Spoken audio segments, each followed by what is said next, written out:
backgrounds a little bit here in just a moment. But we want this conversation to really be educational and solutions oriented. So this idea was born of a lot of talk that I'm sure we all in different circles have been part of, whether, oh, our data center is going to drive up our energy prices, or is data centers the big bad enemy? Are they good? Are they good for economic development? We wanted to host this conversation to inform those conversations and hopefully give information for you all to walk away with a conclusion that you can make on your own. So that was the impetus of this. Energy Outreach Colorado's mission is to create affordable energy solutions for Coloradans. And so that's our place in this conversation, is ensuring that energy does remain affordable in Colorado and understanding what's driving that unaffordability. And so we're going to talk about that today. Another really important fact to know going into the conversation is that energy demand is on the rise for the first time in decades. So the last time that we've seen the energy demand of this proportion was when air conditioning was invented. So for a long time, energy demand has been relatively stable, and we'll let the experts really talk about this in a moment. But we've started to see that increase at a disproportionate rate, something that I think a lot of folks are expecting. So that's kind of the central thought to keep a hold of as we're talking about these things. But we want to think about, as this demand grows, how do we support innovation while keeping that affordability? I think that's the question we're hoping to answer. So I'm just going to go down the road here, Jack, if you want to introduce yourself. Sure. Jack Riley, Vice President of Data Centers and Large Loads for Xcel Energy. So I cover all of our 8 states, which stretches from Minnesota, Wisconsin, down to Colorado, Eastern New Mexico, Western Texas. I have that commercial portfolio, as well as the policy, regulatory, and strategic elements of serving data centers and large loads. Prior to that, I just moved into that role in December, which is kind of the sign of the times. I was in the regulatory group of Public Service Company of Colorado, so focused on Colorado regulatory cases, working with Alice quite a bit on resource plans and other types of plans, going back about 8 years now. Prior to that, I was in environmental policy at Xcel Energy. So pretty deep experience with the clean energy and the sustainability parts of our business, and now this new portfolio of commercialization of data centers. Okay, good. Hi, everyone. My name is Vanessa Whitty. I'm the Senior Manager of Market Intelligence at Vermont Digital Infrastructure. So that is a data center solutions company. We have a focus on sustainability, where we're building what's called turnkey solutions, which is the infrastructure around a data center, as well as the energy and water solutions, the HVAC, a lot of engineering that goes into the entire, as it sounds, turnkey and it's ready to go data center that we then lease very often to like hyperscalers. And I'm on the energy team, so I'm really focused on our energy strategies, energy solutions, and also just keeping up with market data, understanding how that data can help inform our strategy in a thoughtful and sustainable way. Prior, I was at Wood Mackenzie. I led the North America battery storage research team. And then in the past, I've worked at Sun Analytics. You might know them, just local here in Boulder, another battery storage company, and worked for a couple pure play renewable developers. So more history in the renewable and energy side of things. Howdy, everyone. Alice Yake. It's great to see some of the familiar faces in the group here today. I've spent 25 years in the energy industry, started out on the IT side as a software developer at Enron. Everybody knows how that ended. Then I moved into about a decade with Occidental Petroleum. So on the oil and gas side, focused on electricity procurement, because electricity is such a large component of the work that oil and gas does. Everything from some software programming of shadow settlement systems to figuring out demand response and participating in those ways. Xcel got to know me because Oxy is the single largest customer of Xcel and ended up spending a decade and a half nearly with Xcel. Regulatory teams, operating company president here in Colorado, and ultimately the chief planning officer for the entire corporation across the 8 states, are responsible for the planning, the capital investment associated with transmission, distribution, generation, and gas supply, pipeline infrastructure. A year ago, I departed from Xcel and I joined Breakthrough Energy, which is an organization that was started by Bill Gates roughly a decade ago, focused on global electrification and decarbonization and figuring out how to get electricity, namely to communities that don't have it. We still have 700 million people on this planet that have no electricity at all, and we have billions that have insufficient electricity. So unlike the systems we have here in the US that we enjoy, there are plenty of countries out there where they have significantly less opportunity for access to energy. So Without energy, our economic prosperity and opportunities are severely diminished. And so figuring out how do we deliver that in places around the world is incredibly important, especially doing it in a more clean manner, which also comes with complexity. So our job is to figure out how the tools that need to be put together in order to be able to solve these problems and design what it is that needs to be built. Thank you. So we have got just this dynamite cast here. I'm super excited to pick their brains, but we're actually going to back way up in the conversation and try to start at the simplest of places, understanding sort of a piece of each of their expertise today. So from the energy outreach perspective, we know that 1 in 4 Coloradans actually struggles to pay their energy bill, and that's probably even higher than that. But these are folks who really just, when that bill comes in the mail, either they don't have the money in the bank to pay it, they're worried about paying it, or they're having to make trade-offs to pay it. And so trying to think about that affordability again as we go through this conversation. But I'm going to start with you, Alice. And how I said in the beginning, demand is rising. We talked a little bit about the air conditioning, phenomenon and what's happened between, but why is that right now? What's driving energy demand? Yeah, there's a variety of things. So it's not just simply the data centers. We're here for this specific conversation today, but there were many things on the horizon that we've been watching as changing this environment. So you've got to remember is many of us in this room don't remember the lines for gasoline that you used to have to wait in back in the 70s, right? We were either very small, but we were definitely not where we are today. And so those memories are far reaches, but that's real to our parents and grandparents of experiencing that equation back then and that energy crisis. That was also happening on the energy side in the fact that they thought natural gas was going away. And so that's when we saw an overbuild of coal and everything else. But then we also had this huge focus on energy efficiency. Do you remember like all the vending machines and in your home, your TVs went from these huge boxes that used a lot of energy to the little ones we have now, same with computers and things. But energy efficiency really helped us balance out a level number of years, not a lot of growth from an energy and a capacity perspective with everything that was happening. Well, when you start adopting electrification for transportation, when you start looking at converting home heating, maybe from natural gas to electricity, when you start expanding the economy, and we've had a pretty healthy number of years here and everything else, and people are adding more to their homes and the businesses and just changing the way life is happening. You electrify some industry, and then you have great things like data centers come in that creates all kinds of opportunities, but they also bring the challenges that we have to solve as a system and as a community in order to be able to bring them forward. So that's really what has been evolving. It wasn't I would say, surprise. But what I will tell you is just remember back the headlines with Jack 5-7 years ago, the utility death spiral, right? We were all going to go away because we were never going to need them anymore. We're going to produce everything we needed from rooftop, solar, and other, local environments. That is not the case. We didn't believe it back then. We definitely don't believe it now. And so, but just how quickly things can change, right? Thank you for that great explanation. And so teeing it up for you, Vanessa, again, just like down to the basics, what's a data center and why do we need them? Yeah, data centers, you can think of it as like the factories that basically run the internet at this point.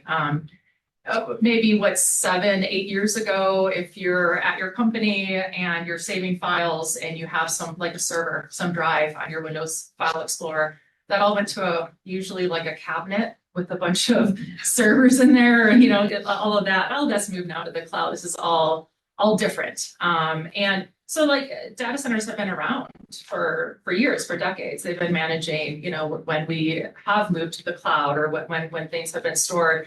AWS is huge. We've just been, maybe didn't always know that Amazon had an AWS side of things that's actually arguably bigger than Amazon itself. But internet searches, Google, Netflix, all of this is all run now by your data center. So I guess the difference nowadays is really what 2023 you could kind of say, and in 23 maybe it just exploded in the size of these data centers. So now we're getting into very large, over 10 megawatts, 20 megawatt type data centers. So that's where we have now introduced AI. And then from there, now you can, break out different segments of where we're at right now. Now we have hyperscalers. So those are the ones that you hear about: Meta, Google, AWS, Oracle, et cetera. And then some of the other kind of larger ones. Then you have other companies that actually a lot like Rowan, Vantage, QTS, there's any number of them. They're all offering maybe a slightly different solution, but at the end of the day, they are building something similar to what I said before, like a turnkey type solution. They could be catering to hyperscalers, they could be catering to maybe what's called edge computing, all these different options. And that there's a lot of build going on in that area as well. And then just maybe one other thing to note is just like the type of compute that we're in right now. Like AI is largely training. There are some differences there with that type of load and the latency required, but that is, right now very quickly changing to inference. And I think like some statistic I just read recently was something like 80% of the AI load will probably be inference by like 2030. So I mean, it's this big, training is training the LLMs, the models, and then moving into inference, which is the using the models. So again, different throughput, different latency requirements, but that is essentially what we're kind of building to. And when we're building our turnkey systems, we're thinking a lot of our clients being hyperscalers, what they want, whether that's training or inference. But one of the things to note is you're not really going to know exactly when that transition is going to happen and how the chips evolve and stuff like that. So just something to think about that, that design aspect and trying to design into the future can be really difficult. And how quickly it's changing. Yeah. Thank you for that great explanation. And I forgot to say this at the beginning. We will not have time for questions today. We just have a really full program. So hang out, stick around. We have an email address that we're going to send an email out after. You can send questions back and we'll do our best to get the answers for those. So I just want to say, sorry, I didn't say that earlier. Jack, okay, so we talked about this a little bit, but in order to support things like these data centers, we need more robust infrastructure, stronger systems, more of pretty much everything. So were we investing in this type of infrastructure before the data center phenomenon sort of happened? And then now what? We were just sitting around. Just hanging? Yeah. Well, because energy company or utility companies are going away, right? Obviously can't. Yeah, we were in the process of spiraling down. I'm totally joking. Great question. We were doing a lot of things. Robert Kenny, the president of JESCO, likes to say we live in the and. So we were continually updating the reliability of the system. You have to do that. You have a certain amount of infrastructure that gets older. I think Alice used a number. What's the average age of the infrastructure? Yeah, it's very old. So we're replacing things. There's a replacement cycle. What's the infrastructure with us? What is that exactly? Yeah. Generators, large power plants, or small ones. Yeah. Wind, solar, coal, gas. Large transmission lines, the very high ones, tall ones that look kind of imposing. Those are the higher voltage lines, and then there's the wires you see on your street distribution lines. That's the essence of it. So 55 years. Yeah, it's getting older. So there's a replacement cycle. We were expanding capacity as things like electric vehicles were starting to come in. There are new service challenges that we have to face, so new risks to manage. So in the last few years, we've been investing in wildfire protection and wildfire mitigation and wildfire prevention. That starts to amount to billions of dollars itself. There is also another thing that we're doing in Colorado and many of our other states, which is decarbonizing our grid. I joined the company in 2005. I think our energy percentage that was renewable at that time was about 3%. It's 46% in 2025. So we've been making really steady gains on that. Our CO2 emissions from the power sector are 60% below the 2005 levels. So the way in which today's challenge looks like that challenge is that we were taking many megawatts, which is how we create the capacity of plants, off the system and replacing it with a combination of wind, solar, gas, batteries. That's kind of what we're doing for data centers. It's just like we're having to replace those megawatts or serve those megawatts with that. And now it's sort of put a factor of 2 or 3 times on that.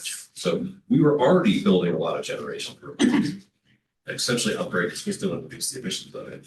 And now over the last few years, we have these new growth dynamics. So yeah, we were doing a lot of things, and then this is the new thing that we're doing. Solve the problem and now scale it very quickly. Yeah, we're having to solve all the same problems, but when we scale the solutions. Thank you. Thank you. So hopefully that's kind of a good baseline of first the expertise that we have in the room, but also sort of the picture of where we are right now. So I'm going to go back to you, Alice. And before we talk more about the demand growth, I just want to talk about how electricity pricing works in the first place. And so Alice brought a handout, and we will email this out to everyone, including those who are here virtually, which thank you for being here, by the way, virtual attendees. But how do we set those electricity prices? You all see them on your bill, but what goes into that? And why are they so much? No, I'm just kidding. Well, actually, Okay. I would get into a debate with you about there's so much. Okay. I mean, for how much we get as value out of our electricity prices for less than a cup of coffee a day, you are powering your life, and you can't have your life without electricity. So there's a debate there as far as how expensive or not it is, because it's a very important piece of our life. However, it has changed. So let's talk first, though. I used AI to help with this artifact. And so Claude was my friend. I'm bringing you some data. As a mom of six, I know that everybody learns in a slightly different way. So I wanted to make sure you had some paper in front of you that you could look at for a little bit of this conversation to take with you afterwards and ask some questions. So you have 3 pages here. The front page, we're going to say really high level and very basic. How does the investment that a utility makes translate into your bill? And so you have 2 sections on the left side of this exhibit. One bucket is for capital expenditures, which are the dollars that have to go into building a power plant, or go into building the transmission line, or going to building the distribution. It's that capital investment, that fixed cost that you have to put in up front in order to just get it built. So think of building a building for your business, right? You need the shelter and the place where your people can work.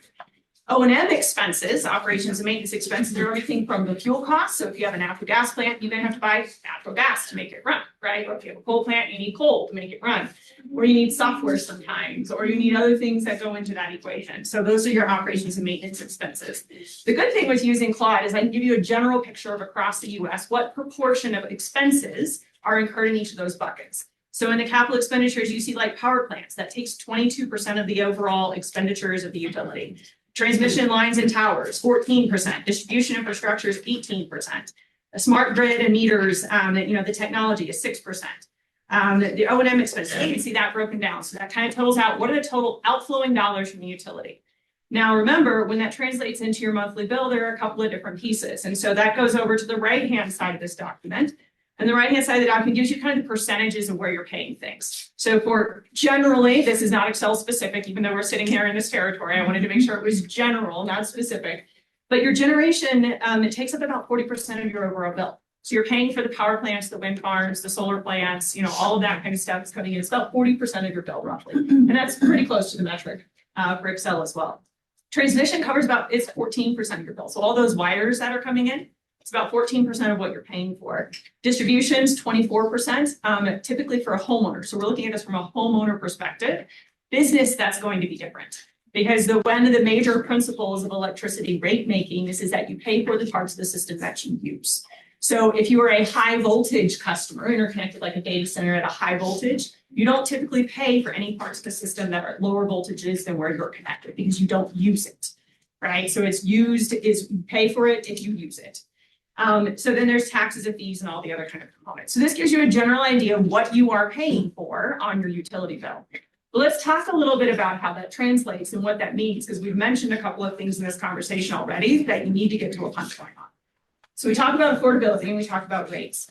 Capital expenditures. You've got 2 other pages here. Page 2 and page 3 compare a wind asset which is a capital investment up front versus a gas asset, which is also a capital investment up front. They have different age lines though. A wind asset's going to last you about 25 years and it has 0 fuel costs versus a gas asset might last you 50, 60, maybe even 70 years and has a fuel cost. So there's different impacts on a customer's bill on what that looks like. Because when you put an investment in, you depreciate that investment over its life.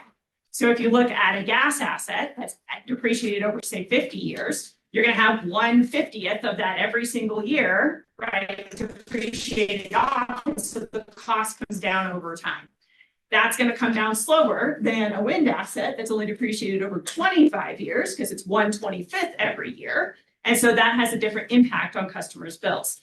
But you take that as it's depreciated over time. In the early years are the most expensive years of an asset. I will say, there's one line item on your wind and your solar that's going away, which is the production tax credit. It's an incentive our federal government has been created and has been providing for a long time that reduces the cost of the renewable assets for the first 10 years of their life, which is why you have page 2 and 3. Page 2 gives you a year 1 look. So before anything has been depreciated, what's the maximum cost of those assets? And it has that production tax credit for that year 1. Year 11, which is page 3, that production tax credit comes off, but you've also had a number of years of depreciation. So you can kind of see what's happening with that asset. What I did include you, but is another interesting look, is if you were to take this all the way out to year 49, that gas asset is incredibly cheap, right? Because you've depreciated it over all those 49 years so far. So it's a really cheap asset. I'm leading you to a punchline on the system. Jack helped me out by mentioning, do you remember what is the average age of the system in the US?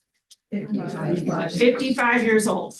Do you know what the average asset life of most of the equipment across the US is? Give me a guess. 60. Yeah. So if we're at year 55 for assets that typically have a life of 60, what does that tell you about what needs to be done? We have a lot of things that need to be replaced. Well, let's translate it into the dollars. We just talked straight line depreciation and capital investment and how that translates into a bill. We have an old-ish system. Is it cheap or expensive right now? No, it's cheap. It's cheap here for a long right time. now. So if we're replacing all of that and it gets to the most expensive cost the first year that you replace it, what is inevitably going to happen with the bills that we pay for energy? They're going up. So while we've had a lot of conversation in politics and other places about how we have to have lower energy prices, there is an inevitability of math and the methodology that we apply rate making inside of the US right now. And the energy prices are not going to be declining. Now, are there things you can do to mitigate the increase? Absolutely. One of the great things, like Jack was talking about, that Xcel Energy has done, is they made the selection to move more towards renewables. What that does is, one of the benefits of that is you mitigate fuel costs. So this uncertainty that you see in the news right now, particularly in Europe, that's facing significant increases in fuel costs because of what's happening with the war, that we aren't as exposed to, right? So there are things that you can do to mitigate some of these exposures and risks, but they are decisions that have to be made and put into place. So this is a very high level look at rate making, but it's some of the punchlines that just simple math say we have to talk about. I mentioned the regulatory piece because on page 1, in between the two sides of the equation here, on utility expenditures versus your bill, there is a regulatory line, okay? The utility does not just get to willy-nilly go out and set the price, okay? If you ever want some great midnight reading, go get a book that's written by Bondbright. It's all about how utility rates are made. Line by line, FERC account by FERC account, you will know exactly how it's done. Unless we change the methodology, which I am not necessarily advocating for, but that methodology has been in place and utilized for good reason for 60 plus years. If we continue methodology that way, which is an appropriate methodology from my perspective, that's straight line depreciation, the people that are using the assets pay for the assets over the time of the life of the assets, this equation is not going to change. So the question is what are the ways that we influence it in the decisions that we are making, and what are we building for? One last piece I want to touch on because it's important for the data center conversation. When utilities rates are made, this amount that the utility expends doesn't always flow through to this other side of the equation for all customers, okay? Because some customers, when they cause an impact on the system that is outsized or not covered by their regular recovery mechanism, so the rates that they are charged, that does get direct assigned. Whether it's a McDonald's, a Walmart, Costco, or a data center, this is a process the utility goes through and that they're required to go through pursuant to their regulatory commission to protect the rest of the customers on the system. It's been happening for decades, and it's been a foundational component of the conversation that's going on with data centers because it's what is fair and reasonable to all the customers on the system. That's why it's called non-discriminatory access. If you're going to cause an outsized impact, usually you have to pay for it. So that is something that is significantly under conversation and does impact the rates that customers pay. Thank you. That was so great. Thank you. And I feel like before we dive into the next section, we've got a little bit of time here. I wanted to open it back up to you, Jack. Just anything you wanted to add, maybe on the regulatory side. Because before you brought it up, I was going to say, and how easy is it to raise prices if you need to as a utility? But yeah, that's a great point. It's not necessarily a free market. It's not just like your supply and demand and price setting and that type of thing. It takes a lot to be able to get the prices set to the place that you need to deliver the product. So I just didn't know if there's anything you wanted to add on that side of things. It was a really great fundamentals-based view on that, which is fabulous. Echoing a couple things Alice said. Our bills and rates in Colorado are actually really competitive. We're near the bottom. If you look at IOUs across the United States, where our electric bills, the last time we did the math, were 37% below the national average. The rates are 8 or 10% below. So it is a relatively fair price state, I would say. And it's true on both the electric and gas side. So I think that's really important part of the context here. The other thing is that there's a lot of concern about large loads, data centers coming into markets and driving, kind of blowing the prices up. We're really sort of structurally insulated from a lot of that here because a lot of it is done just as Alice laid out. It's an old phrase, but kind of true. It's cost plus. We lay things out, we demonstrate the costs, we have a rate of return to make sure we can recover the investment on it.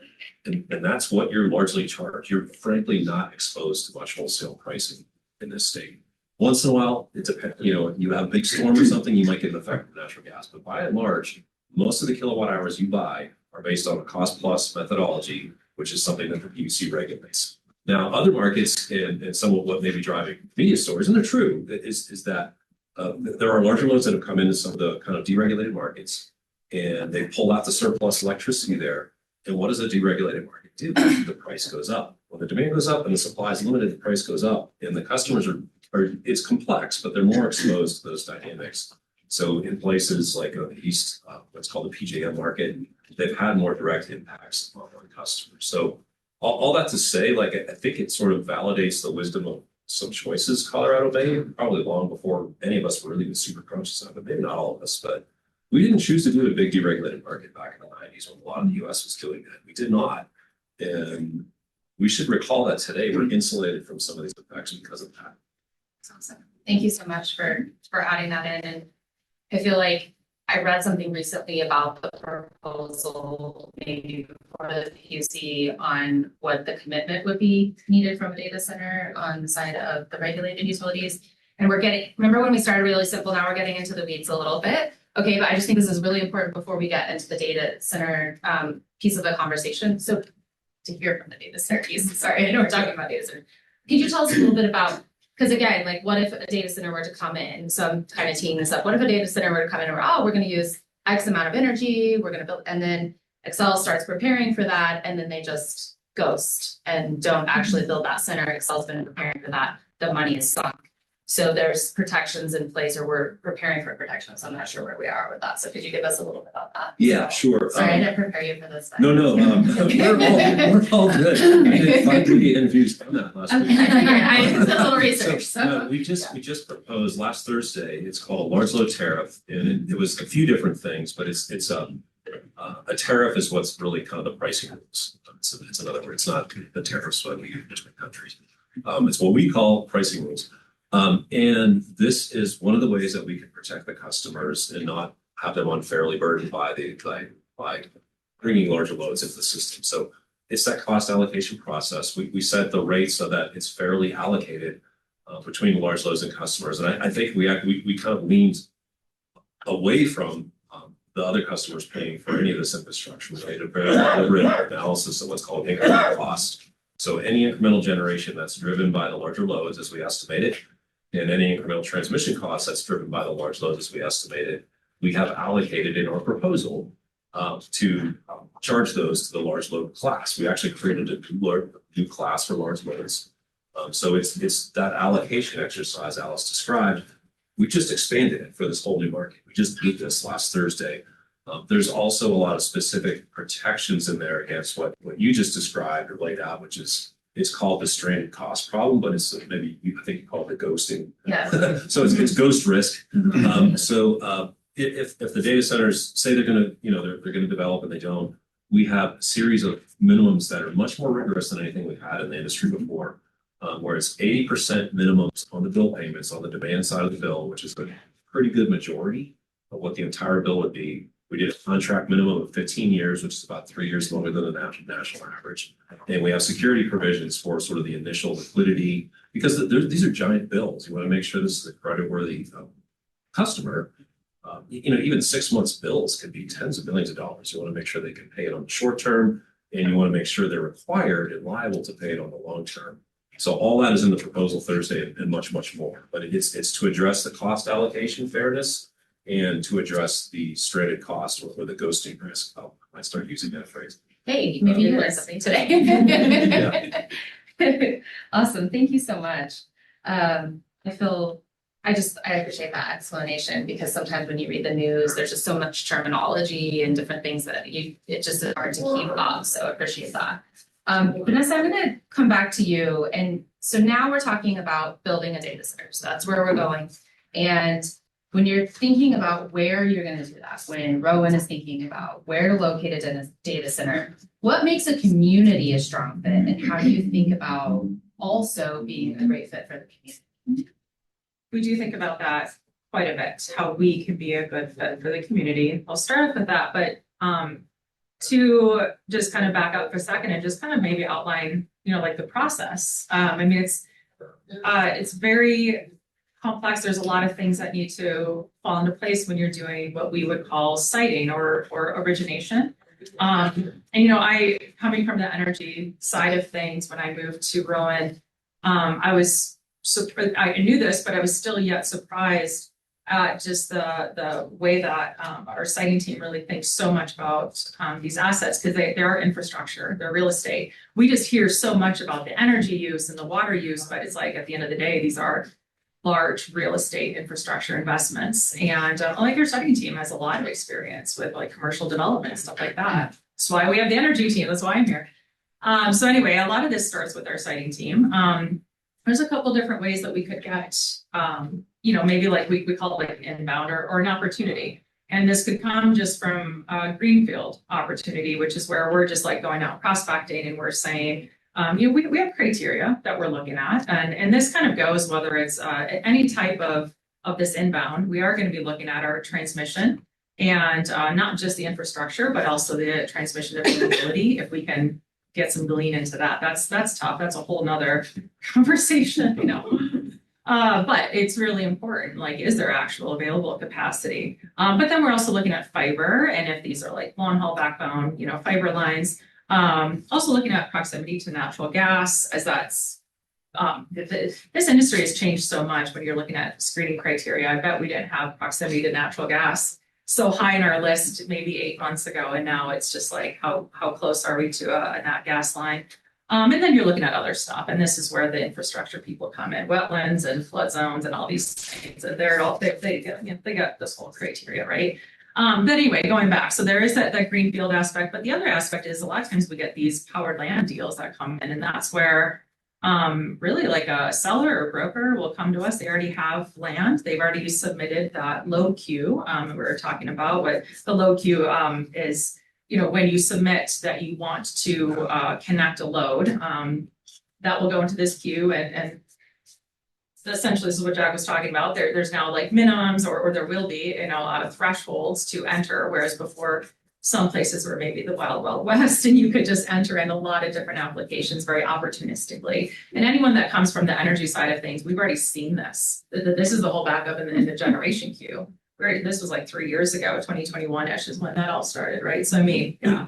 So anyway, so powered land, a seller might already be in the low queue. So we're waiting to figure out how much load can we connect, but they have an idea. They're going to say, 300 megawatts, whatever. So now we're going to just do our diligence and we're going to continue to evaluate this site. So just kind of wanted to outline, there is that aspect, and part of that aspect, it's tough to say like, which component could be like more or less important. I mean, everything's super important.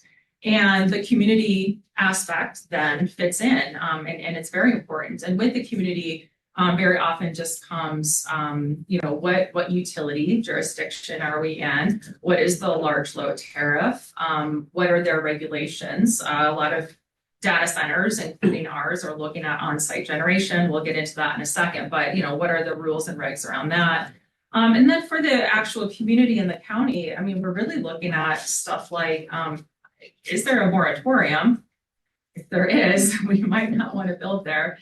If we're in a county that's right next to another county that just implemented a moratorium, that could be high risk.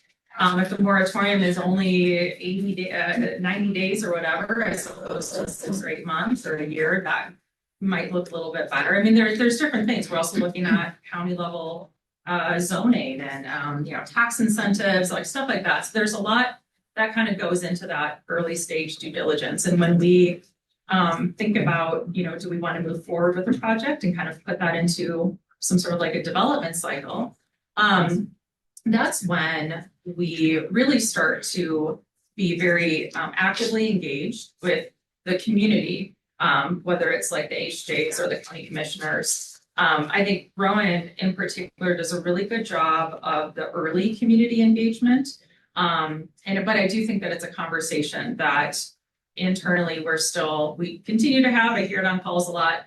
The industry in general, the data center industry needs to, again, could take a playbook from the IPP renewable energy book in a sense, like IPPs had to deal with this early community engagement because they were getting so much pushback with solar and battery storage. And yes, going back years, and they've already hopefully learned their lessons. When I was at Woodmac, I was giving these presentations, talking to people about community engagement and early community engagement years ago. So now I'm like, hopefully data centers, they can learn from it. I know not all are the same, and I understand. So What's IPP? oh, sorry, it's an independent power producer. So that will just be your, think of it as a renewable developer, but after you develop this asset, the IPP owns and operates the asset as opposed to just developing and then selling. So having said that, early engagement with the community is really important, and we strive to really focus on being what we call maybe like a good grid neighbor. I have been hearing that more so in conferences recently. I was just at InfoCast. This is even going back last year in like October, InfoCast like Mountain West, and there was a panel with some data center companies, and they were talking about being like good grid neighbors.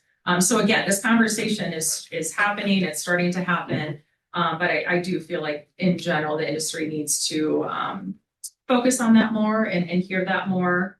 But as communities do continue to push back, we will learn, hopefully, right? Don't want to like speak for every company. There's just so many out there. But like I said, Rowan in particular, we just really focus a lot on that community engagement aspect. We want to make sure that the community is comfortable with our data center being there and the impacts and how can we help support, again, just to make that correlation with renewable developers, IPPs, when they build, there's well, first off, I mean that there's tax revenue. There are economic benefits for sure, but there are also other agreements that are made. We're gonna build a new pool for the school. I mean, Rowan does that too.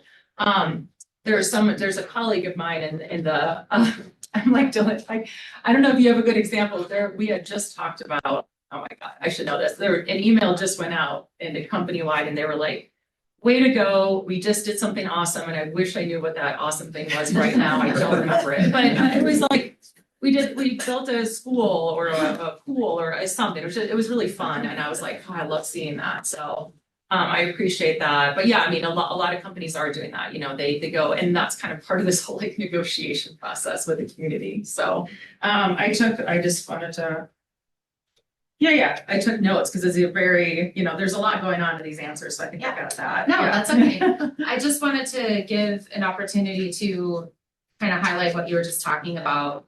So from a community perspective, what are the benefits of having a data center in your community or in your county? Maybe it's, not right next door to you, but what, jobs, like that sort of thing, like the economic benefits, like what are the things that, you may be talking about if you're speaking with the county commissioner about locating in the community? Well, I mean, I personally don't I don't have those conversations directly, but it's interesting. Like on one hand, we do need to thread the needle between like, where are we siting? There's a lot of different criteria. Again, I kind of talked before about latency. We're selling these assets to hyperscalers, so we need to be still kind of close to hyperscalers. I think hyperscalers right now are kind of like in the burbs where you're not really out into super rural, but you're also not into like super urban areas. But there are there's differences depending on the type of data center. So the benefits though, like for sure, you have this tax revenue that's stable, that's constantly coming in. And again, any sort of community benefit that we're kind of negotiating during development. The other thing that I think is just really interesting, I just had a conversation with someone recently, because like people talk about jobs a lot, as they should, very important. And sometimes it's kind of framed as a negative that a data center doesn't necessarily have a lot of long-term jobs. You don't necessarily need a lot. But on the other hand, what I thought was interesting in this conversation, I was talking to someone that was representing a more rural area, and they were like, it's actually really kind of nice. Rural areas have a tendency to not want to grow that much. They don't really want to lose their quaint ruralness. And they are sometimes actually very concerned about a manufacturing facility going in that will maybe employ a lot of actual people, which means like new people coming in, and not to be a little bit too closed-minded, but I think it's just it's the fact that they have this nice social circle, and again, it's quaint, and there are rural areas that just don't really want that to explode. So in that sense, the data center could actually be really great, and it could fulfill what they're looking for, in the sense that we don't necessarily need a lot of jobs. But then conversely, if the argument is, hey, we want the economic growth of that aspect, and then we want more jobs. So I mean, it's really just a trade-off. Everybody kind of has some different opinions there, but I generally think that if you're building sustainably, which again, we'll get into in a second, as far as the energy and water component is, there's overall net benefits for the community. Thank you. Yes, if I could jump in just to tie this back into kind of some of the financials. So if we go back to like the primary and the example that's on here, and look at like page 2. Worst case scenario. A 200 megawatt wind farm and a 200 megawatt gas plant, which is the example in here, could easily serve, say, 150 megawatt data center. So say 150 megawatt data center came in and then ghosted the system. We use that scenario, right? And then 100% of the cost of the infrastructure that the utility had built goes on to the customers that are existing on the system. You can look at it right here. Roughly $1.40 a month is going to be added for the wind farm that was built, and roughly $5.43 in year one are going to be added for the gas plant that was built. Now that's if you only have a 1 million customer system. Excel has, you're approaching 2 million at this point, right? Yeah, 1.6 electric. Yeah. So you Plus could the cut gas. that in half almost, right? As far as what the impacts are. So let's just kind of put in ratio what we're talking about the impact. With the protections in place, that risk comes down significantly. But that's kind of what we're talking through with the flow through. Now, that's just the generation component. We did the transmission infrastructure build out is not there. But eventually over time, you would also expect that the customer base would grow into those assets that were built, right? Especially as others aged and had to be retired. So there is still some benefit. So look at kind of the pros and cons of this over the duration of time. And then let's be real about the size of the impact that we're talking about and the risk we're facing. Excel was last saying they had like 7 gigawatts of data centers in the queue. Are 7 gigawatts of data centers going to ghost? No. Are some of them not going to come to fruition? Yeah. And so the protections are there for a reason, but let's also go back to the numbers and understand what the impact of those numbers are on the customers and respond accordingly to what those look like. Well, and also the protections should be there. That's totally fair. Yep. I mean, we don't see that as necessarily a negative. It might change our decision to site somewhere. Again, when I talk about like, you look at a site and what utility jurisdiction are you in? What are the actual costs? It could be a barrier, but I mean, at the end of the day, you should have these protections. And one other thing I'll just note about the benefit, thinking a little bit larger, communities, we all get indirect benefits from like transmission upgrades or grid modernization. And in many ways, data centers can and hopefully will be more adding to that aspect of transmission upgrades happens with, I mean, a lot of the generation, the solar and wind and battery storage projects over the last few years in the generation queue that have been approved at the end of the day also are actually adding upgrades. I mean, a lot of them need a new substation, or they have to do some sort of a transmission upgrade in order to get connected because there isn't enough, and that goes on them. They pay all that. So like, there's actually a lot of those like more downstream, or I guess those would be upstream, but then they trickle down type benefits that people receive from a new load or new generation or something to that extent, like being put on the grid. Anything from your butt? No. Okay, I was gonna add one thing and then we'll get Yeah. to your questions.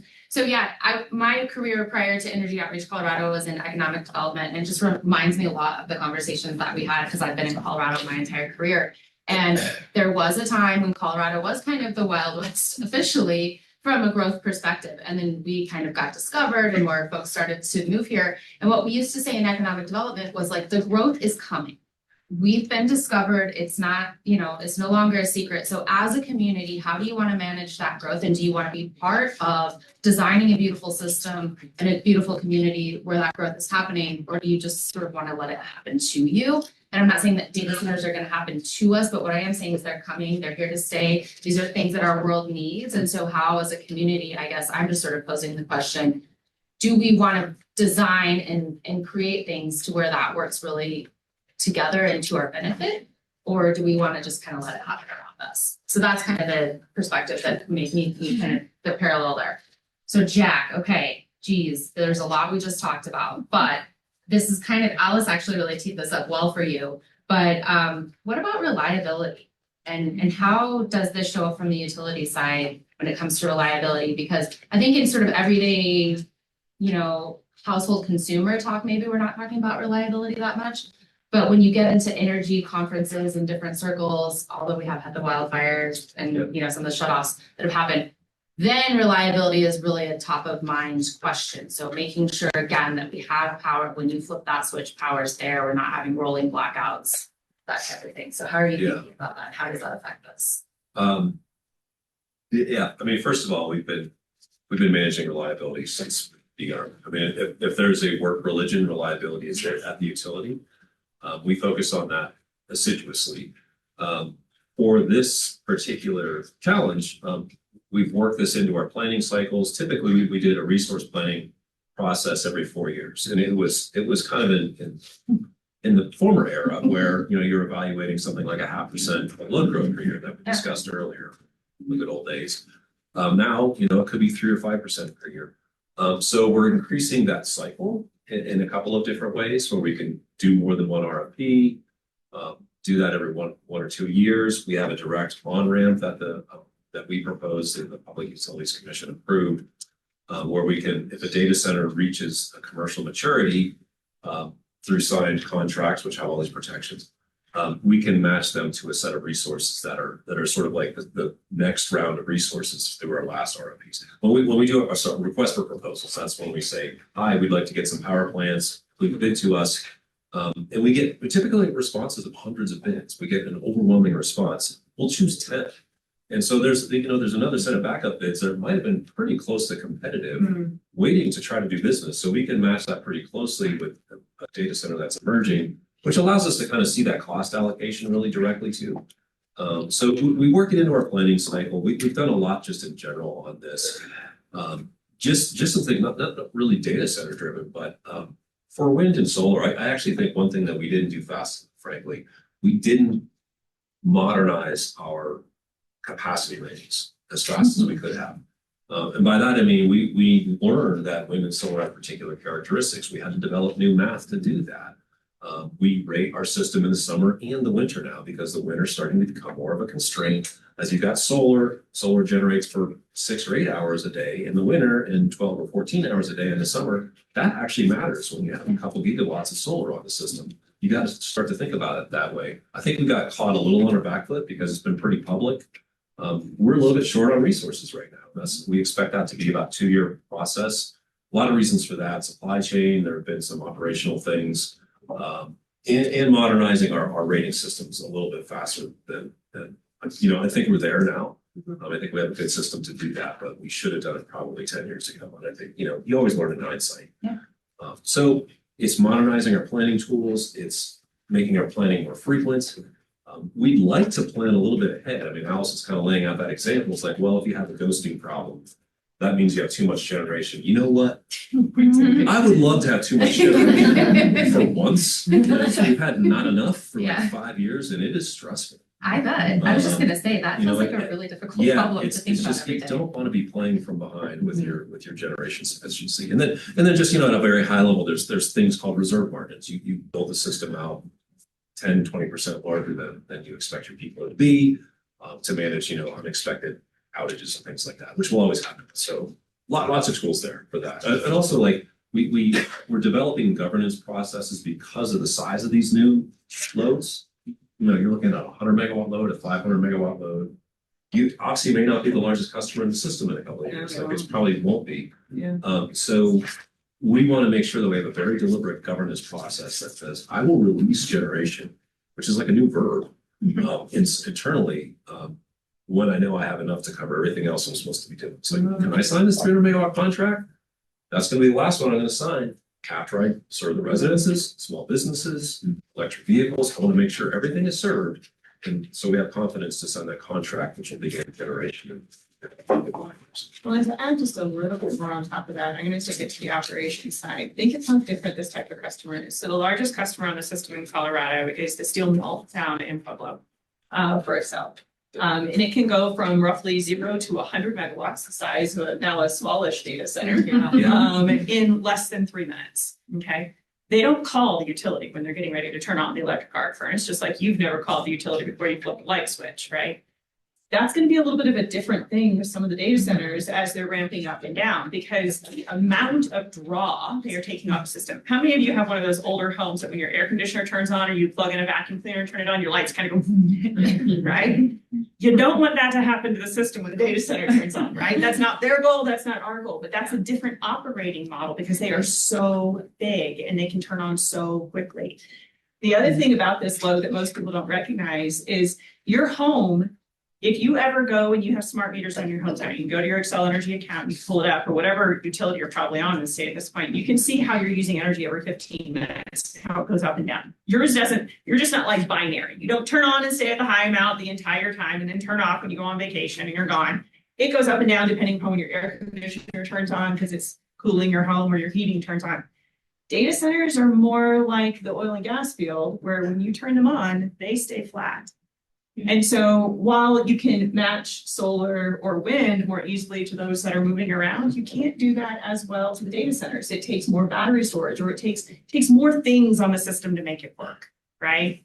So my point is that as we have these different types of loads on the system, you have to take different actions. And it also puts more wear and tear on materials. If you have an asset that's used 100% of the time, all the time, that's a different operations and maintenance profile on that asset and what you have to do in order to keep it operating in that level. It wears that machine faster. If you drove your car 23 hours a day and only turned it off for 1, you're going to have to change that oil a whole lot more frequently, right? It's the same thing for the pieces of the puzzle that the utility has to manage. So these are different things in a different environment that the utility has to work its way into as well. Excel is situated in a unique position where they have different learning laboratories, as I call it. Southwestern Public Service Company is what's known as a high load factor utility because it has a lot of oil and gas production in that area.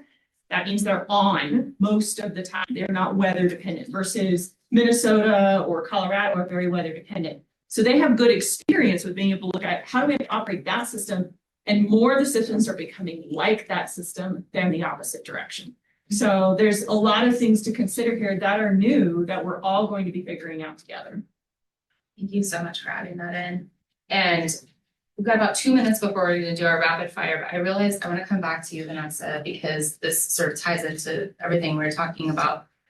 But you're not just using electricity on the site of a data center, right? So there's all the above, most likely for power generation. Can you talk to us a little bit, if you want to throw water in there, and that hot topic, we're here for it. But again, we just have a couple of minutes, but just like what's everything that's happening on site there to get you to the levels that you need, or how are you thinking about that? Yeah, there is a lot going on here. I mean, one thing to just note is that first off, when you hear something like, oh, here's a 500 megawatt data center, you just like read an announcement or whatever in the news. That 500 megawatt is usually like the peak of that data center. It's the max.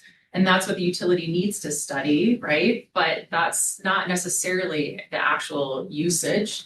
I say that necessarily because, like, honestly, things are going to change in a way that we don't 100% know. So I was talking about that change from training to inference. However, as it stands now, a lot of data centers on average, I think something like 30 to 40% utilization.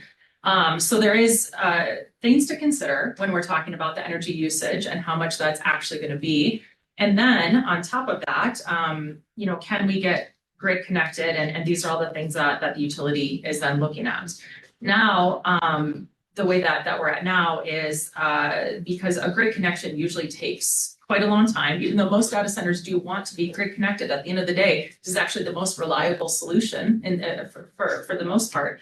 But because that sometimes takes a long time, depending on where you are, now we're looking at more, we as an industry is looking more at the on-site generation. It's a way that we can accelerate the power. And there's other options though. So there's on-site, which is usually called like a behind the meter or an off-grid solution. We could try to co-locate with a renewable or a natural gas. We could maybe do something what's called like a physical PPA. You know, a lot of these PPAs, the power purchase agreements, those have been virtual in the past. Physical actually usually means that you're physically adjacent. So you don't have to be that kind of getting into the weeds too much, but generally you're close-ish and you're actually taking those electrons. And that's something that, so again, you could have like solar and wind over here and then 5 miles away or right next to it, you could be getting those electrons to the site. So there's ways, creative ways, there could be more sustainable ways of powering your data center. And essentially the reasoning though is getting power as an accelerant and moving a little bit quicker. But there are more, there are some creative energy strategies. And then at that point, our design team and our engineering team is really looking at how much energy we need on site, whether that's like natural gas and battery storage as an example, and then how much to fulfill the load. The load does have some fluctuations there. I mean, it's not like 100% consistent because there are, really what the big thing is, actually, if it was 100% consistent, that would arguably be easier if we were just like 100 megawatts all the time and that's it. But it's not. It's going to be up and down a bit, and that's where we kind of need to be able to plan for that. And then just really quick on the water side, because I do just want to mention so many people are so interested and they should be with the water. There are a lot of solutions to have different water solutions on site with your data center. I generally, industry can kind of choose what they want to a certain extent based off of whatever's allowed at a county or the water utility level, and then also just, the cost and whatnot. Roman having a more sustainable focus, we are looking at closed loop systems. We're looking at like using treated wastewater, like reusing systems as opposed to just pulling in like fresh potable water. So there definitely are more solutions there too. Excellent. Thank you for getting that in there. Okay. So I know we want to talk about water and we're running out of time. So we have 3 minutes left and I just want to go down the line and we'll just start with you, Jack. What's one thing we'll do your industry or your sector? What's one thing that you feel like Excel or the utility sector needs to get right in the next 3 to 5 years to kind of balance innovation and affordability? What do you have to get right? The biggest thing is we have to get the cost allocation right. And that's what we tried to propose last Thursday. In fact, we're doing it across 5 states in total. We have one moving in Minnesota already. Last Thursday, we proposed it in Colorado, moving that to Texas, New Mexico, and Wisconsin in the next 3 months. So I think it's establishing those cost rules to increase the confidence because there's a lot of concern out there. And I get it. And there's valid reason to feel concerned. But I think we can get it right. And I think we can balance it right. In our proposal, Jennifer, we propose that the data centers and large loads will be paying for the energy assistance program. I don't think they're going to be benefiting from the energy assistance program. So it's net positive revenue coming out of that program towards income qualified usage, basically. So as an example, besides just the fundamental cost piece, data centers may not love that piece. They can go to the PUC and argue, but we wanted to kind of put that out there as to help build that confidence that we can work with these well on the system and manage the affordability. Okay, I was gonna ask you another question, but we're almost done. Yeah. So go ahead. So I think that the data center could do a lot with innovation and efficiency with the design. We could probably go into a lot there. I think generally the data center works within the confines of what has been, or just what is allowed. We're not talking about like Elon here. We're just saying most data centers are going to work legally and within whatever the utility is telling us with a large load tariff cost or county policy or attainment and like, ozone attainments and stuff like that. So I think the industry, if we really want to make a change, like community, state, federal, it's just policy. if the policy says do this, I mean, generally, the data center would have to follow that. So I think that, to make the most change, to really balance this innovation and sustainability, continue to move forward, we just really need a nice framework of policy. Right now, it's just very patchy and it's very bespoke. And I just think that if we had something more consistent, that's still allowed for growth, then that would be beneficial. Great, yes. Alex. Yeah, and my answer is going to be something that we necessarily haven't talked about much here, which is also the area that I'm investing my time in. And that is, I believe, the planning tools need significant improvement. And Jack, I think you mentioned this earlier in passing in some of your comments, but the planning tools do an inadequate job right now of fully incorporating the new environment that we find ourselves in. They haven't yet fully caught up with the variable energy resources on the system or how to model the new technologies that are coming out to meet some of the gaps that we have, whether it's long duration battery storage or other technologies that could be piped in. And so there's a lot of work that needs to be done there, as well as we need to be looking at the planning of our systems from the short-term look, so immediate interconnection versus long-term and long duration. And as the things on the system are changing. So I do think that there needs to be a heavy investment in those tools and in the planning teams. Particularly, I think most data centers would argue is that those teams are undersized for what is necessary as far as the request for interconnection. And that is something that has to be invested in across the board. Thank you so much. Well, I've learned a lot. I hope that it's been an insightful conversation for the audience.